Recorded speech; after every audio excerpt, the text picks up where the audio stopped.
तर मित्रांनो, घरोघरी मातीच्या चुली या मालिकेच्या 26 ऑगस्टच्या भागात आपल्याला पाहायला मिळणार आहे. ऐश्वर्या स्वतःशीच म्हणत असते, ही जर लता जिवंत असेल तर काहीही झालं तरी ती जानकीला भेटता कामा नये.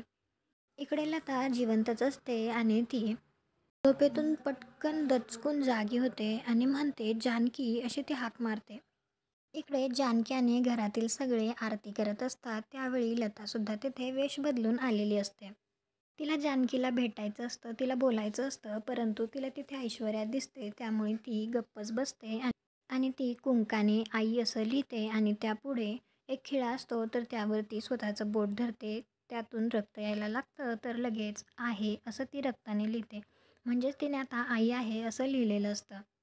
तुम्हाला काय वाटतं, जानकी आता हे लिहिलेलं बघेल का आणि तिला कळेल का की ती तिचीच आई आहे आणि ती तिला शोधू शकेल का? कॉमेंट करून नक्की सांगा. व्हिडिओला लाईक करा, आपल्या मराठी मालिका चॅनलला सबस्क्राईब करा. भेटू उद्याच्या भागात.